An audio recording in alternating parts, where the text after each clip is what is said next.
Ang tiwala sa tao ay isang mahalagang aspeto ng anumang relasyon, at ito ay may malalim na epekto sa ating emosyonal at sosyal na buhay. Narito ang ilang pananaw at kahalagahan ng tiwala sa tao. Kahalagahan ng tiwala. Isa, pundasyon ng matatag na relasyon. Ang tiwala ay pangunahing pundasyon ng anumang relasyon, maging ito ay sa pamilya, kaibigan, o trabaho.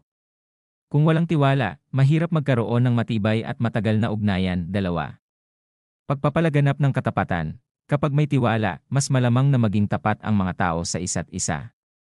Ang katapatan ay nagpapatibay sa ugnayan at nag-aalis ng mga alalahanin tungkol sa pagsisinungaling o pagtataksil. Tatlo, emosyonal na kaligtasan. Ang tiwala ay nagbibigay ng emosyonal na seguridad. Alam mong maaari kang maging bukas at tapat sa isang tao nang hindi natatakot sa panghuhusga o pagtataksil. Apat, epektibong komunikasyon. Kapag may tiwala, mas madali ang komunikasyon.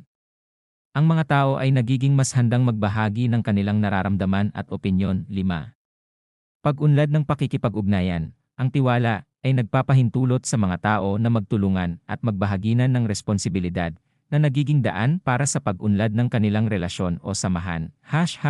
Pananaw sa pagiging tiwala. Isa, positibong pag-iisip. Ang pagiging tiwala ay nagmumula sa positibong pananaw sa mga tao.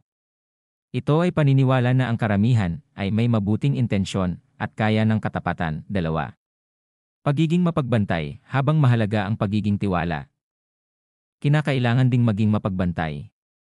Ang tiwala ay dapat ibigay sa mga taong napatunayang karapat-dapat dito. Tatlo, pagiging bukas sa pagkakamali. Ang pagtitiwala ay hindi nangangahulugang bulag na pagtanggap. Mahalaga na handang tanggapin na maaaring magkamali ang mga tao at may pagkakataong magbago. 4.